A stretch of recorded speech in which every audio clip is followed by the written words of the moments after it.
আজ 17 নভেম্বর 2024 রবিবার প্রয়াগরাজ দর্শনের দশম পর্ব। মনোকামেশ্বর মহাদেব মন্দির দর্শন করব ও আপনাদের দেখাবো। শ্রী রামচন্দ্র সীতামায়ের জন্য এই শিব মন্দির প্রতিষ্ঠা করেছিলেন। জানাবো সমস্ত পৌরাণিক উপাখ্যান ও ইতিহাস। প্রিয় নতুন দর্শক, আপনারা দেখছেন এটিভি পরিবেশিত দেবনাথ নিবেদিত আধ্যাত্মিক ভ্রমণের চ্যানেল ট্রাভেলার দেব। প্রধানত 51 সতীপীঠ দর্শনের ইচ্ছায় আমার পথ চলা শুরু। গত কয়েকদিনে সর্বমোট 25টি শক্তিপীঠ, একটি জ্যোতির্লিঙ্গ, সপ্তর্ষীয় মহর্ষিদের অনেক সিদ্ধ ও সাধনপীঠ, একাধিক কালীক্ষেত্র ও 25টি ঐতিহাসিক জাগ্রত শৈবক্ষেত্র দর্শন করেছি মাতৃ আশীর্বাদে। সেই সমস্ত দর্শনের অভিজ্ঞতা ইতিহাস চ্যানেলে প্লেলিস্টে আলাদা ফোল্ডারে সাজিয়ে রেখেছি আপনাদের দর্শনের জন্য। আপনারা চ্যানেল সাবস্ক্রাইব করে সঙ্গে থাকুন। ভালো লাগলে সবাইকে শেয়ার করে দেখার সুযোগ করে দিন। পবিত্র হিন্দু ধর্ম প্রচারে আপনি এগিয়ে আসুন আমার সঙ্গে।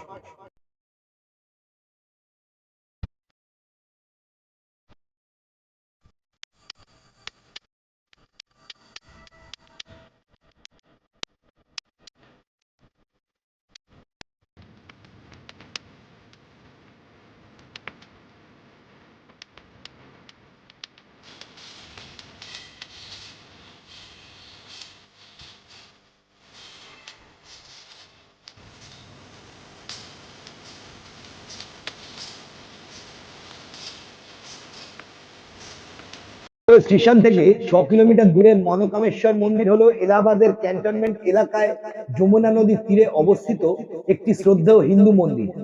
সরস্বতী ঘাটের কাছে অবস্থিত এটি এলাহাবাদের অন্যতম জনপ্রিয় মন্দির এবং প্রয়াগরাজ দর্শনের অংশ হিসাবে সবচেয়ে বেশি দর্শনীয় স্থানগুলির মধ্যে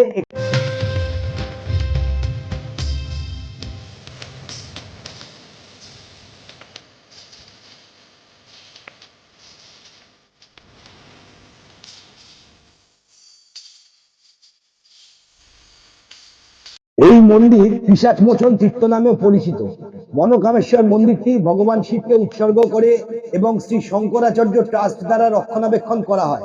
মনোকামেশ্বর মানে ইচ্ছা পূরণের ঈশ্বর এবং মন্দিরটি একটি আকর্ষণীয় কিংবদন্তি থেকে এর নামটি এসেছে।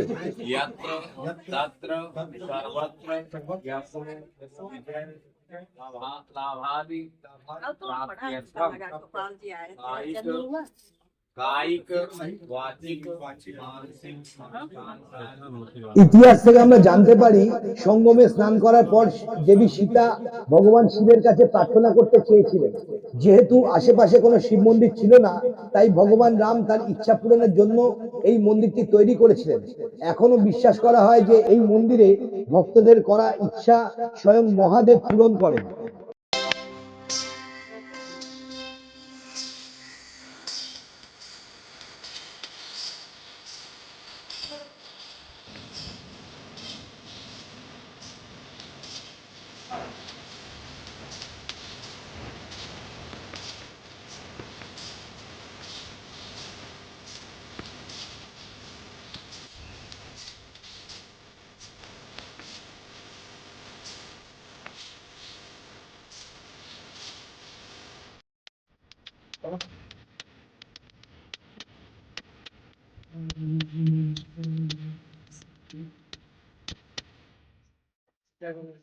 এই মন্দিরটিতে 3.5 ফুট কালো পাথরের শিবলিঙ্গ রয়েছে এবং বিশ্বাস করা হয় যে এটি ভগবান রাম নিজেই স্থাপন করেছিলেন।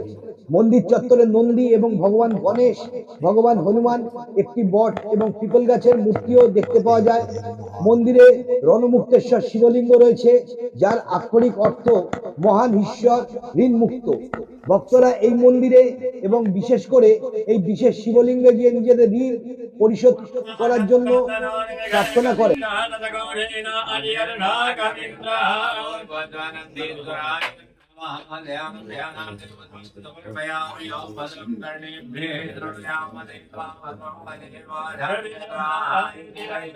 এই মন্দিরটিতে সোমবার, শিবরাত্রিতে এবং শ্রাবণ মাসে প্রচুর তীর্থযাত্রীদের সমাগম হয়, কারণ এই দিনগুলি মন্দিরের দেবতার প্রতি শ্রদ্ধা জানানোর জন্য শুভ বলে মনে করা হয়।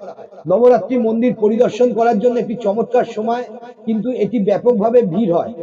মন্দির দর্শনের সময় সকাল 6টা থেকে 10টা এবং প্রবেশ বিনামূল্যে। পরবর্তী পর্বে আপনাদের দেখাবো সোমেশ্বর মহাদেব মন্দির ভগবান চন্দ্র দ্বারা প্রতিষ্ঠিত হয়েছিল। প্রয়াগরাজে 8টি গুরুত্বপূর্ণ তীর্থস্থানের মধ্যে একটি এই মন্দির। এই পবিত্র মন্দিরটি পদ্মপুরাণ এবং শিব পুরাণে উল্লেখ পাওয়া যায়। আমার সঙ্গে থাকুন, পরবর্তী পর্বে শীঘ্রই নিয়ে আসি সম্পূর্ণ মন্দিরের ইতিহাস সহ প্রতিবেদন।